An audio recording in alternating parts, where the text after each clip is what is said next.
Hello friends, welcome to my channel ছাদ বাগানের সাত কাহন। আপনারা এতদিন অবধি আমার ছাদে যে ধরনের গাছ এবং যত গাছ দেখেছেন সেগুলো একটা বাঁশের স্ট্রাকচারের তলায় ছিল। সেইরকমভাবে আমি শেডটা বানিয়েছিলাম, কিন্তু সেটা জল বাতাসে খেয়ে খুব খারাপ অবস্থায় ছিল, ভেঙেও পড়েছিল কিছুটা অংশ। সেই জন্য আমি ডিসিশন নিই যে এবারে লোহা এবং গ্রিন নেট দিয়ে একটা পার্মানেন্ট স্ট্রাকচারের মতন করব। সেই অনুযায়ী কাছাকাছি লোকাল দোকান থেকে লোহা এবং নেট কিনে মিস্ত্রিকে দিয়ে আমি শুরু করি আমার ছাদ বাগানের রিমডেলিংয়ের কাজ।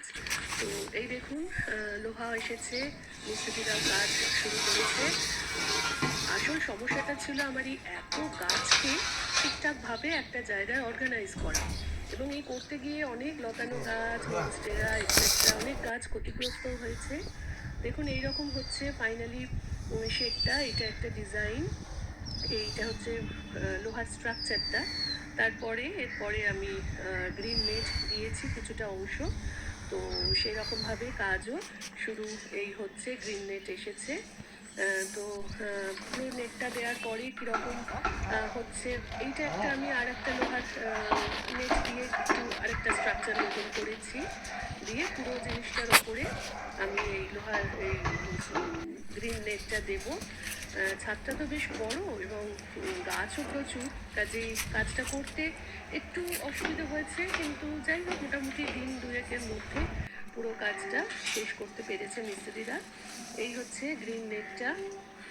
আস্তে আস্তে পুরো শেডটার ওপরে আমি এরমভাবে ওরা আর কি ছড়িয়ে দিয়েছে। দেখা যাক, আশা করি এতে গাছও ভালো থাকবে, আলোও আসবে, অথচ রোদের তাপটা সেরকমভাবে গাছকে ড্যামেজ করতে পারবে না। তো এখন মেইন কাজ যেটা পড়ে রইল সেটা হচ্ছে এই বিশাল সংখ্যক গাছকে প্রপারলি অ্যারেঞ্জ করে সাজিয়ে আবার প্রেজেন্টেবল করা।